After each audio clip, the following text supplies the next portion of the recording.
আসসালামু আলাইকুম। এটিএন বাংলা সংবাদে সবাইকে স্বাগত জানাচ্ছি তনুজা দাস।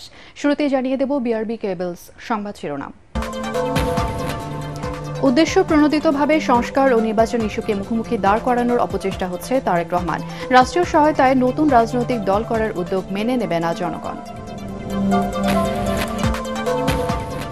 আওয়ামী লীগকে কোনোভাবেই নির্বাচনে অংশগ্রহণ করতে দেয়া হবে না জানালেন উপদেষ্টা মাহফুজ আলম। প্রয়োজনীয় সংস্কার শেষে ভোটের মাধ্যমে ক্ষমতা হস্তান্তর।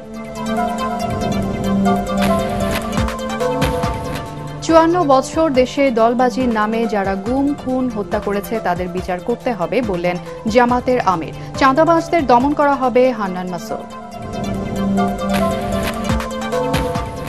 উন্মুক্ত দর প্রতিযোগিতার মাধ্যমে বিদ্যুৎ ও জ্বালানি খাতে গেল ৬ মাসে প্রায় ৮০০ কোটি টাকা সাশ্রয়। লুটপাটকারীদের বিশেষ ট্রাইব্যুনালের মাধ্যমে বিচারের দাবি। এবং ফ্যাসিবাদী আওয়ামী সরকার দলে টানতে না পেরে শীর্ষ সন্ত্রাসী তকমা দিয়ে জেলবন্দি করে দাবি সুইডেন আসলামের। বাকি জীবন কাটাতে চান মানবতার সেবায়। কেউ রাজনৈতিক দল গঠন করতে চাইলে বিএনপি তাকে স্বাগত জানায়, তবে সেই উদ্যোগে রাষ্ট্রীয় ও প্রশাসনিক সহায়তা থাকলে দেশবাসী তা গ্রহণ করবে না বলে দাবি করেছেন দলের ভারপ্রাপ্ত চেয়ারম্যান তারেক রহমান। রাজধানীতে শিক্ষক সমাবেশে তিনি আরও বলেন, সংস্কার ও নির্বাচন দুটোই জরুরি। সংস্কার ও নির্বাচন নিয়ে যারা বিভ্রান্তি সৃষ্টি করতে চায় তাদের ভিন্ন উদ্দেশ্য রয়েছে। গণতান্ত্রিক শক্তির বিভাজন পলাতক স্বৈরাচারকে শক্তিশালী করবে সতর্ক করে দিয়ে বিএনপির ভারপ্রাপ্ত চেয়ারম্যান সবাইকে ঐক্য ধরে রাখার আহ্বান জানান। আরও জানাচ্ছেন মইনুল আহসান। শিক্ষক কর্মচারী ঐক্য জোটের সমাবেশে লন্ডন থেকে ভার্চুয়ালি যোগ দেন বিএনপির ভারপ্রাপ্ত চেয়ারম্যান তারেক রহমান। রাজধানীর ইঞ্জিনিয়ার্স ইনস্টিটিউট প্রাঙ্গণে সমাবেশে সারা দেশ থেকে শিক্ষক কর্মচারীরা যোগ দেন। জাতীয় বেতন স্কেলে অন্তর্ভুক্ত করা সহ জিয়াউর রহমান ও বেগম খালেদা জিয়ার শাসনামলে শিক্ষা ও শিক্ষকদের কল্যাণে নেয়া নানা পদক্ষেপের কথা তুলে ধরেন বিএনপির নীতি নির্ধারকরা। বিএনপির ভারপ্রাপ্ত চেয়ারম্যান তারেক রহমান সিন্ডিকেট ভেঙে নিত্যপণ্যের বাজার নিয়ন্ত্রণ করতে না পারায় অন্তর্বর্তী সরকারের সমালোচনা করেন। একদিকে দ্রব্যমূল্যের ঊর্ধ্বগতি, অপরদিকে জনগণের উপরে চাপিয়ে দেয়া ভ্যাটের বোঝা, ফলে দেশের কৃষক, শ্রমিক, দিনমজুর, স্বল্প আয়ের এমনকি নিম্ন মধ্যবিত্ত পরিবারগুলোর কাছেও সংসার টেকানোই অনেক ক্ষেত্রে দায় হয়ে পড়েছে। তাহলে কি সরকারের কেউ কেউ অন্য কোনো ইস্যুতে বেশি মনোযোগী, নাকি সরকার পারছে না? সংস্কার ও নির্বাচন ইস্যুতে আবারও দলের অবস্থান স্পষ্ট করেন বিএনপির ভারপ্রাপ্ত চেয়ারম্যান। বিএনপি সংস্কার এবং নির্বাচন দুটোরই পক্ষে, দুটোই অত্যন্ত জরুরি। সংস্কার নাকি নির্বাচন, কেউ কেউ এমন উদ্দেশ্য প্রণোদিত প্রশ্ন নিয়ে কূটতর্ক করার অপচেষ্টা করেছে। বিএনপির ৩১ দফা সংস্কার কর্মসূচি এবং অন্তর্বর্তীকালীন সরকারের সংস্কার কার্যক্রমের সঙ্গে দু একটি মৌলিক বিষয় ছাড়া, প্রক্রিয়াগত বিষয় ছাড়া তেমন কোনো ভিন্ন মত বা বিরোধ নেই। ছাত্রদের নেতৃত্বে নতুন রাজনৈতিক দল গঠনের উদ্যোগকে বিএনপি ইতিবাচকভাবে দেখছে জানিয়ে তারেক রহমান বলেন, তবে তা হতে হবে রাষ্ট্রীয় পৃষ্ঠপোষকতা ছাড়া। গণতান্ত্রিক রাজনৈতিক অধিকার বঞ্চিত এইসব তরুণদের কেউ যদি জনগণের অধিকার প্রতিষ্ঠায় নতুন রাজনৈতিক দল গঠন করে, অবশ্যই বিএনপি সেই উদ্যোগকে স্বাগত জানায়। তবে রাজনৈতিক দল গঠন করতে গিয়ে কেউ যদি রাষ্ট্রীয় কিংবা প্রশাসনিক সহায়তা নেন, সেটি জনগণকে হতাশ করবে, কিংবা অন্য রাজনৈতিক দলের প্রতি তাদের আচরণ কিংবা বক্তব্য, মন্তব্য যদি ঝগড়া সুলভ অথবা প্রতিহিংসামূলক হয়, সেটিও জনগণের কাছে হবে অনাকাঙ্ক্ষিত। তারেক রহমান জানান, ভবিষ্যতে বিএনপি রাষ্ট্র পরিচালনার দায়িত্ব পেলে শিক্ষা কমিশন গঠন করবে। মইনুল আহসান, এটিএন বাংলা, ঢাকা। আওয়ামী লীগকে কোনোভাবেই নির্বাচনে অংশগ্রহণ করতে দেয়া হবে না বলে মন্তব্য করেছেন উপদেষ্টা মাহফুজ আলম। চাঁদপুর হাজীগঞ্জ বাজারে ছাত্র জনতার সাথে মতবিনিময় শেষে তিনি এই কথা বলেন। মাহফুজ আরও বলেন, দেশে আর কখনোই ফ্যাসিবাদ শাসন ও দিল্লির রাজত্ব চলবে না। দিল্লির আশ্রয়ে যারা চোখ রাঙানি দেখাবে তাদেরও কঠোর হাতে দমন করা হবে বলে হুঁশিয়ারি উচ্চারণ করেন উপদেষ্টা।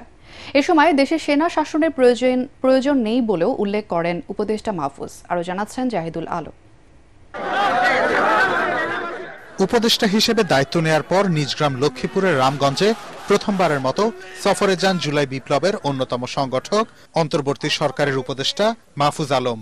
তার আগমনকে ঘিরে চাঁদপুর ও লক্ষ্মীপুরে ছাত্র জনতার ঢল নামে। এ সময় জুলাই আগস্টের শহীদদের পরিবারের সদস্যরা এই হত্যাকাণ্ডের বিচার দাবি করেন। মজিবাদী তাহেরের ছেলে টিপুর গুলিতে আমার ছেলে শহীদ হয়েছে, আমি তার সর্বোচ্চ বিচার কামনা করছি। ওনার কাছে দাবি একটাই, আমাদের ছেলের যারা শহীদ হয়েছে প্রত্যেকটা শহীদের যেন সুষ্ঠু বিচার হয়, তাদের যেন ফাঁসি হয়। উপদেষ্টা মাহফুজ আলম বলেন, যারা দিল্লির প্রেসক্রিপশনে চলবে তাদের শক্ত হাতে দমন করা হবে। আমরা শেখ মুজিব শেখ হাসিনার শাসন আর বাংলাদেশে চাই না। আমরা বাংলাদেশে আওয়ামী লীগের সেই ফ্যাসিবাদী ব্যবস্থা আর চাই না। আমরা চাই বাংলাদেশ পন্থীদের হাতে থাকবে। বাংলাদেশে দিল্লি পন্থীদের কোনো স্থান আর হবে না।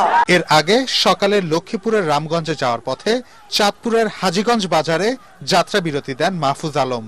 সেখানে তাকে স্বাগত জানান বৈষম্য বিরোধী ছাত্র আন্দোলন, জাতীয় নাগরিক কমিটি ও হাজীগঞ্জের সাধারণ মানুষ। এ সময় উপদেষ্টা মাহফুজ আলম বলেন, দেশে আর ভারতপন্থীদের জায়গা হবে না। জাহিদুল আলম, এটিএন বাংলা। স্বাধীনতার পর গত ৫৪ বছর দেশে দলবাজির নামে যারা গুম, খুন, হত্যা ও নারী নির্যাতন সহ ফৌজদারি অপরাধ করেছে তাদের বিচার করতে হবে বলে মন্তব্য করেছেন জামাত ইসলামীর আমির ডা শফিকুর রহমান। দিনাজপুর গোড়ে শহীদ বড় ময়দানে জামাত ইসলামী জেলা শাখা আয়োজিত কর্মী সম্মেলনে তিনি এই মন্তব্য করেন। এ সময় তিনি বলেন, বিগত সময়ে বিচার বিভাগকে নির্বাসনে পাঠানো হয়েছিল। এছাড়া গত ১৫.৫ বছরে সাজানো নির্বাচনের মাধ্যমে ক্ষমতায় থেকে আওয়ামী লীগ প্রধান শেখ হাসিনা ২৬ লাখ কোটি টাকা লুণ্ঠন করে নিয়ে গেছে। জামাত নির্বাচনে জয়ী হয়ে সরকার গঠন করতে পারলে নারী পুরুষ সকলের সঠিক মূল্যায়ন করা হবে বলেও ঘোষণা দেন জামাতের আমির। অতীতে যারা আমাদের বিরুদ্ধে ষড়যন্ত্র করে আঘাত দিয়ে কষ্ট দিয়ে মনে করেছিলেন এই দেশটাকে নিশ্চিহ্ন করে দেবেন, আমি মহান আল্লাহর উপর ভরসা করে তাদেরকে জানাতে চাই, যত ষড়যন্ত্র করবেন, যত আঘাত দিবেন, আল্লাহ তাআলা এই সংগঠনকে তত বেশি আগিয়ে দিবেন।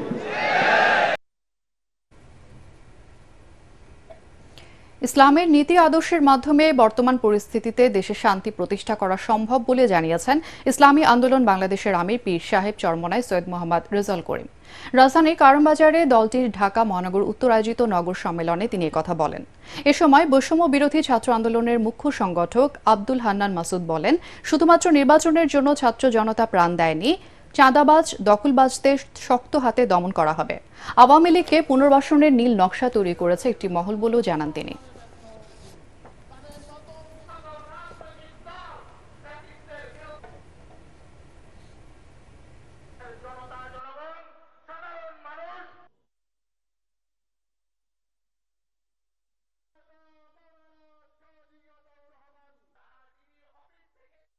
আমরা লক্ষ্য করছি কিভাবে আওয়ামী লীগকে পুনর্বাসন করা হবে তার নীল নকশা সাজানোর চেষ্টা করতে দেখছি। এত রক্ত দেওয়ার পরেও যারা আওয়ামী লীগের পক্ষে অবস্থান নেবে তাদের সাথে বাংলাদেশের মানুষের কোনো সম্পর্ক নেই, থাকতে পারে না। এদের পরিচালনায় তামাম দুনিয়ার মধ্যে এই সুন্দর দেশ বাংলাদেশটা একবার দুইবার নয় 5 বার চোরের দিক থেকে ফার্স্ট বানিয়েছে। আমাদের দেশের টাকা বিদেশে পাচার করে বেগম পাড়া তৈরি করতে আমরা দেখেছি। এর পরিবর্তন আমাদের কি করতে হবে?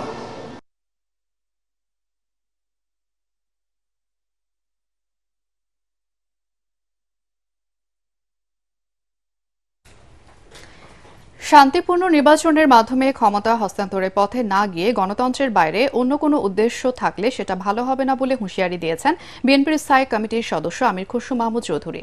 জাতীয় প্রেসক্লাবে জাসাস আয়োজিত আলোচনা সভায় তিনি আরও বলেন, সকল দলের সমর্থনে এই সরকার গঠন হয়েছে। অন্তর্বর্তী সরকারকে সমর্থন দিয়ে যাবে বিএনপি। তিনি দাবি করেন, বাংলাদেশের সংস্কারের নায়ক জিয়াউর রহমান। দেশের রাজনৈতিক অর্থনৈতিক 90% সংস্কার করেছে বিএনপি। 6 বছর আগে খালেদা জিয়া ভিশন 2030-এ সংস্কারের কথা বলেছেন। খসরু বলেন, এখন বিএনপিকেই অনেকেই সংস্কারের সবক দিচ্ছে। জিয়াউর রহমানকে কখনো বিএনপি মহামানব বানায়নি দাবি করে তিনি বলেন, যারা জিয়াবাদ আবিষ্কার করতে চায় তাদের উদ্দেশ্য ভালো নয়। আমরা সকলে মিলে সকলের সমর্থনে এই সরকার গঠিত করেছি এবং এই সরকারকে আমরা সমর্থন দিয়ে যাব, কারণ এই সরকারের মাধ্যমে পরবর্তী নির্বাচিত সরকার শান্তিপূর্ণভাবে ক্ষমতা হস্তান্তর করতে হবে। আর যদি কোনো উদ্দেশ্য হাসিলের জন্য যদি অন্য কোনো পরিকল্পনা থাকে গণতন্ত্রের বাইরে, সেটা বোধহয় ভালো হবে। বিদ্যুৎ ও জ্বালানি খাতে উন্মুক্ত দর প্রতিযোগিতার মাধ্যমে গেল 6 মাসে 750 থেকে 800 কোটি টাকার সাশ্রয় করেছে বর্তমান সরকার। আগামীতে আরও বেশি সাশ্রয় করা হবে বলে জানিয়েছেন জ্বালানি ও খনিজ সম্পদ উপদেষ্টা। রাজধানীতে এফবিসিসিআই আয়োজিত জ্বালানি সেমিনারে এমন তথ্য জানান তিনি। এ সময় বিশেষজ্ঞরা 15 বছরে যারা জ্বালানি খাতে লুটপাট করেছে তাদের বিশেষ ট্রাইব্যুনাল গঠনের মাধ্যমে বিচারের আওতায় আনার দাবি জানিয়েছেন। আরও জানাচ্ছেন রাসনা দাস। ক্ষুদ্র থেকে বৃহৎ যে কোনো শিল্প কারখানায় উৎপাদনের চাকা সচল রাখার প্রধান অনুষঙ্গ বিদ্যুৎ জ্বালানি। শিল্পের ধরন ও আকার অনুযায়ী এক এক কারখানার জ্বালানি চাহিদা এক এক রকম, তবে কম কিংবা বেশি চাহিদা যেমনই হোক না কেন গেল 2 বছরের বেশি সময় ধরে এই ধরনের শিল্প কারখানা ভুগছে তীব্র জ্বালানি সংকটে, যা উঠে এসেছে দেশের সাম্প্রতিক জ্বালানি পরিস্থিতি নিয়ে এফবিসিসিআই আয়োজিত এই অনুষ্ঠানে। ব্যবসায়ীরা বলেন, জ্বালানি সংকটের কারণে দেশে প্রতিনিয়তই বন্ধ হচ্ছে শিল্প কারখানা। একতরফা ডিসিশনের কারণে এনার্জি সেক্টর, পাওয়ার সেক্টর যে কোথায় এসেছে এটা অকল্পনীয়। আমার পাওয়ার প্ল্যান্টগুলোর ক্যাপাসিটি পেমেন্ট দিচ্ছে, অথচ সেগুলো চলে না। তো যেসব সক্ষমতা আমার কোনো কাজে লাগে না, তার জন্য আমি পয়সা দেবো কেন? ব্যবসায়ীরা জানান, আওয়ামী লীগ সরকারের শাসন আমলে মুষ্টিময় গোষ্ঠীর হাতে কুক্ষিগত ছিল জ্বালানি খাত, যার মাসুল দিতে হচ্ছে গ্রাহকদের উচ্চ দরে জ্বালানি ক্রয়ের মাধ্যমে। এমন বাস্তবতায় অতি দ্রুত বিশেষ ট্রাইব্যুনাল গঠনের মাধ্যমে জ্বালানি খাতের অপরাধীদের বিচারের আওতায় আনার তাগিদ দেন আলোচকরা। Pressure is very high, so there is a possibility. So বোলার গ্যাস আনার জন্য স্যার জানি আপনি চেষ্টা করতেছেন, এখানে স্যার যেটা দ্রুত সম্ভব নিয়ে আসা। অনুষ্ঠানে বিশেষজ্ঞরা বলেন, বিগত সরকারের জ্বালানি কাঠামো থেকে অনেকটাই বেরিয়ে আসতে সক্ষম হয়েছে বর্তমান সরকার। বিদ্যুৎ ও জ্বালানির ক্ষেত্রে নিশ্চিত করা হয়েছে উন্মুক্ত দরপত্র পদ্ধতি। জ্বালানি খাতের মূল সমস্যা হচ্ছে প্রতিযোগিতা ছিল না। প্রতিযোগিতা আনলে সবকিছুই হবে। 72 টাকা দিয়ে গ্যাস কিনে আপনাকে 30 টাকা দিয়ে আমি কতদিন গ্যাস দিতে পারবো? এখন বিকল্পটা কি? বিকল্প হচ্ছে যে গ্যাসের আমদানি কমায় দিতে হবে। নবায়নযোগ্য জ্বালানির ব্যবহার বৃদ্ধি সহ অভ্যন্তরীণ গ্যাস অনুসন্ধানের তাগিদ দেন আলোচকরা। আমরা গাইডলাইন একটা করতে যাচ্ছি লেভেলিং এর। রাসনা দাস, এটিএন বাংলা, ঢাকা। সুশাসন প্রতিষ্ঠা ও লগ্নি ফেরতের নিশ্চয়তা না পেলে বিদেশিরা বিনিয়োগে আগ্রহী হবে না বলে মনে করেন অর্থনীতিবিদ মামুন রশিদ। তিনি বলেন, রোড শো, দূতাবাসের ডিনার পার্টি আর তথাকথিত আন্তর্জাতিক সংস্থার রিপোর্ট পড়ে বিদেশিরা কখনোই বিনিয়োগে আকৃষ্ট হয় না। রাজধানীর এফডিসিতে আয়োজিত অনুষ্ঠানে এসব কথা বলেন তিনি। ডিবেট ফর ডেমোক্রেসির চেয়ারম্যান হাসান আহমেদ চৌধুরী কিরণ বলেন, রাজনৈতিক স্থিতিশীলতা, চাঁদাবাজি বন্ধের পাশাপাশি নিরবিচ্ছিন্ন গ্যাস, বিদ্যুতের নিশ্চয়তা দিতে না পারলে ঘুরে দাঁড়াবে না শিল্প খাত। আরও জানাচ্ছেন মিজান শাহজাহান। আমলাতান্ত্রিক জটিলতায় বিদেশি বিনিয়োগের প্রধান অন্তরায় শীর্ষক এই ছায়া সংসদের আয়োজন করে ডিবেট ফর ডেমোক্রেসি। সরকারি দল ঢাকা ইন্টারন্যাশনাল ইউনিভার্সিটি ও বিরোধী দল ড্যাফোডিল ইন্টারন্যাশনাল ইউনিভার্সিটি। মাননীয় স্পিকার, এই দুর্নীতি সমন্বয়হীনতা কাদের হাতে থাকে? এলিয়েনদের হাতে নাকি আমলাতন্ত্রের হাতে? আপনি বললেন যে হচ্ছে সৌদি আরবে আর কোমরা হচ্ছে দেয়ালে ড্রেস করতে পারে না, স্যামসাং করতে পারে না। এই রিজন কখনো আমলাতান্ত্রিক জটিলতা ছিল না, এই রিজন ছিল সেই দেশের রাজনীতির সদিচ্ছা। ছায়া সংসদের স্পিকার হাসান আহমেদ চৌধুরী কিরণ আশা প্রকাশ করে বলেন, সংস্কারের পর গণতান্ত্রিক সরকার ক্ষমতা এলে বিদেশি বিনিয়োগ বাড়বে। ডক্টর ইউনূসের নেতৃত্বে এখন যে অন্তর্বর্তীকালীন সরকার রয়েছে, সেই সরকার যে সংস্কার করে যাবে, পরবর্তীতে যে রাজনৈতিক সরকার জনগণের ভোটের মাধ্যমে নির্বাচিত হবে, তারা যদি সততার সাথে, তারা নেতৃত্বের সাথে আমলাতান্ত্রিকতা দূর করে, দুর্নীতি দূর করে, তারা যদি আমাদের ফরেন বিনিয়োগকে আকৃষ্ট করতে পারে, তাহলে আমরা মালয়েশিয়া, সিঙ্গাপুর, ভিয়েতনামে হতে কিন্তু আমাদের বেশি দূর যেতে হবে না। অনুষ্ঠানে প্রধান অতিথি অর্থনীতিবিদ মামুন রশিদের অভিমত, আর্থিক খাতের নিয়ন্ত্রক সংস্থায় বসাতে হবে সৎ ও আন্তর্জাতিকভাবে গ্রহণযোগ্য ব্যক্তিকে। আমলাদের সরিয়ে বিতর্কিত শিক্ষককে বসিয়ে যে লাভ হয় না, এর উদাহরণ শিবলি রুবাইতুল ইসলাম। উনি পায়ে দেওয়ার রাজনীতিতে বিশ্বাস করতেন। উনি টঙ্কাই কেবলম, টাকাই সব শক্তির উৎস, সেইটা ঢাকা বিশ্ববিদ্যালয়ের শিক্ষকদেরকে শিখিয়েছিলেন। তারা বলেন, মালয়েশিয়া, সিঙ্গাপুর, ভিয়েতনামের মতো বিদেশি বিনিয়োগ টানতে হলে দরকার সৎ রাজনীতিবিদ, আমলা ও বিনিয়োগ বান্ধব পরিবেশ।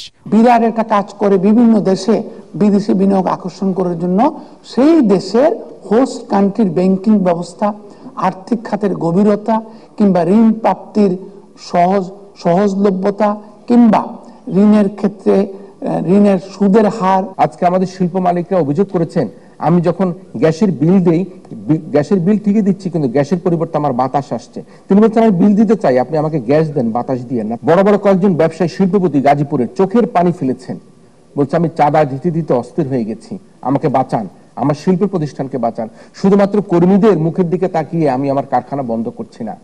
বিগত সময়ে গাজীপুরে যে চাঁদাবাজির কথা তিনি উল্লেখ করেছেন, আমরা ভবিষ্যতে ধরনের কোনো চাঁদাবাজি দেখতে চাই না। বিতর্ক প্রতিযোগিতায় হাড্ডাহাড্ডি লড়াই করে যৌথভাবে বিজয়ী হয় ঢাকা ইন্টারন্যাশনাল ইউনিভার্সিটি ও Daffodil international university. Mizan Shahjahan, ATN Bangla, Dhaka. 18 দিনের চিকিৎসা শেষে লন্ডন ক্লিনিক থেকে ছেলে তারেক রহমানের বাসায় গেছেন বিএনপি চেয়ারপারসন ও সাবেক প্রধানমন্ত্রী বেগম খালেদা জিয়া।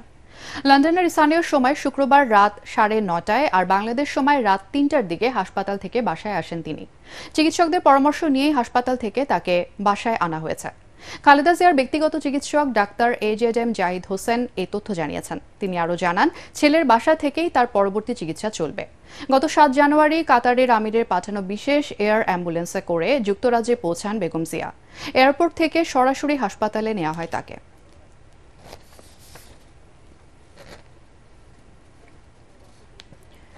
সুইজারল্যান্ড থেকে 4 দিনের সফর শেষে দেশে ফিরলেন প্রধান উপদেষ্টা ডক্টর মোহাম্মদ ইউনূস। তাকে বহনকারী ফ্লাইটটি দুবাই হয়ে বিকেল 5:07 ঢাকা হযরত শাহজালাল আন্তর্জাতিক বিমানবন্দরে অবতরণ করে।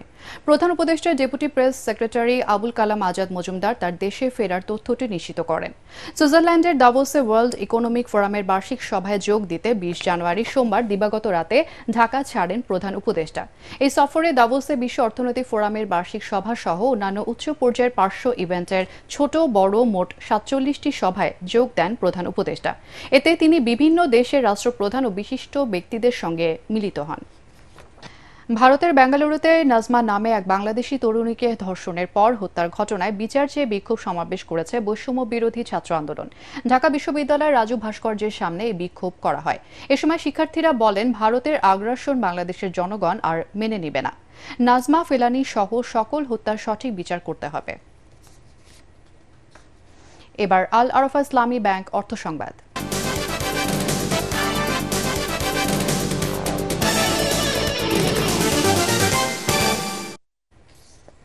হামদর্দ পাবলিক কলেজে অনুষ্ঠিত হয়ে গেল HPC মেগা ক্লাব ফেস্টের সমাপনী আয়োজন। 2 দিন ব্যাপী আয়োজনের শেষ দিনে অনুষ্ঠিত হয় সব ইভেন্টের ফাইনাল রাউন্ড। উৎসবে সংসদীয় বিতর্কে চ্যাম্পিয়ন হয়েছে রাজধানীর বনশ্রী ন্যাশনাল আইডিয়াল স্কুল। সেরা বক্তা হন মেহেরিন মিজান। বিজ্ঞান অলিম্পিয়াডে প্রথম হন একই স্কুলের মাজাবিন ইভা। প্রজেক্ট ডিসপ্লেতে প্রথম হয় মণিপুর উচ্চ বিদ্যালয়ের দল। পুরস্কার বিতরণ অনুষ্ঠানে কলেজের ভারপ্রাপ্ত অধ্যক্ষ নজরুল ইসলাম জানান, শিক্ষার্থীদের মননশীলতা ও পারস্পরিক সৌহার্দ্য বৃদ্ধি করাই আয়োজনটির মূল উদ্দেশ্য।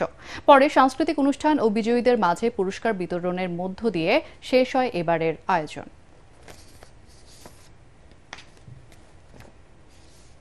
এবার সন্ধানী লাইফ ইন্স্যুরেন্স আন্তর্জাতিক সংবাদ।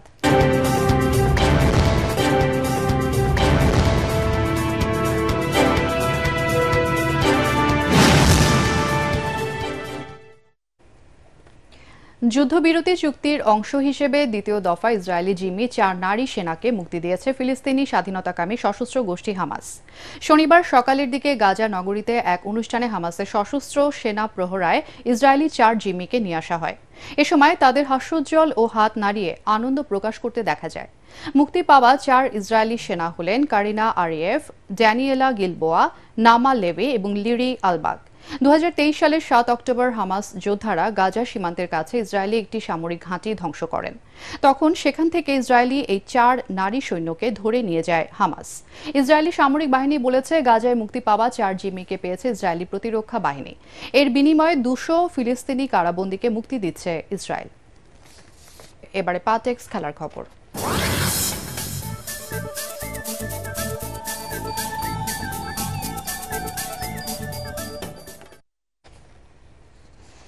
বছরের প্রথম গ্র্যান্ড স্লাম অস্ট্রেলিয়ান ওপেনের নতুন রানী হলেন যুক্তরাষ্ট্রের ম্যাডিসন কিস। মেলবোর্ন পার্কের প্রতিযোগিতার ফাইনালে শীর্ষ বাছাই বেলারুশের 2 ঘন্টা 2 মিনিটের লড়াইয়ে 6-3, 2-6, 7-5 গেমে হারিয়ে ক্যারিয়ারের প্রথম গ্র্যান্ড স্লাম জয় করেন ম্যাডিসন কিস। 14 বছরের চেষ্টায় প্রথম গ্র্যান্ড স্লাম জিতলেন এই আমেরিকান কন্যা। আরও জানাচ্ছেন পরাগ আরমান। ইতিহাস এবং রেকর্ড সবকিছুই ছিল আরিনা সাবালেঙ্কার পক্ষে, কিন্তু একাগ্রতা আর অদম্য ইচ্ছে দিয়ে সাবালেঙ্কার সব চেষ্টা ব্যর্থ করে অস্ট্রেলিয়ান ওপেন জিতে প্রথম গ্র্যান্ড স্লাম জয়ের স্বাদ পেলেন ম্যাডিসন কিস। মেলবোর্ন পার্কে অস্ট্রেলিয়ান ওপেনের ফাইনাল উঠেই রেকর্ডের হাতছানি ছিল বিশ্বের 1 নম্বর টেনিস তারকা আরিনা সাবালেঙ্কার।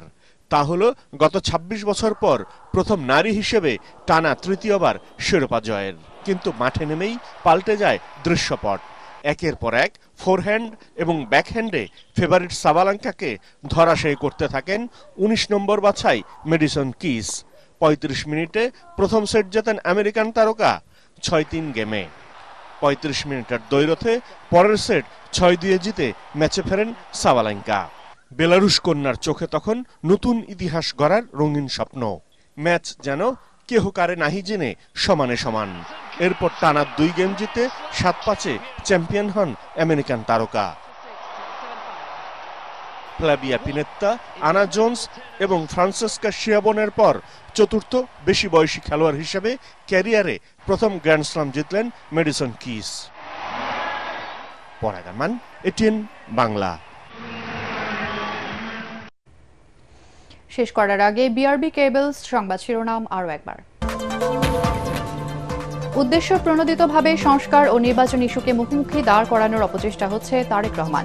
রাষ্ট্রীয় সহায়তায় নতুন রাজনৈতিক দল করার উদ্যোগ মেনে নেবে না জনগণ। আওয়ামী লীগকে কোনোভাবেই নির্বাচনে অংশগ্রহণ করতে দেয়া হবে না জানালেন উপদেষ্টা মাহফুজ আলম। প্রয়োজনীয় সংস্কার শেষে ভোটের মাধ্যমে ক্ষমতা হস্তান্তর।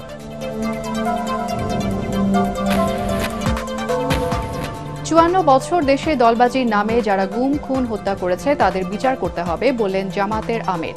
চাঁদাবাজদের দমন করা হবে হান্নান মাসুদ। উন্মুক্ত দর প্রতিযোগিতার মাধ্যমে বিদ্যুৎ ও জ্বালানি খাতে গেল 6 মাসে প্রায় 800 কোটি টাকা সাশ্রয়। লুটপাটকারীদের বিশেষ ট্রাইব্যুনালের মাধ্যমে বিচারের দাবি। এবং ফ্যাসিবাদী আওয়ামী সরকার দলে টানতে না পেরে শিশু সন্ত্রাসী তকমা দিয়ে জেলবন্দি করে দাবি সুইডেন আসলামের। বাকি জীবন কাটাতে চান মানবতার সেবায়। আর এই ছিল এখনকার সংবাদ। আমাদের এটিএন বাংলার সংবাদ ইউটিউবে দেখতে ব্রাউজ করুন youtube/ATN Bangla News।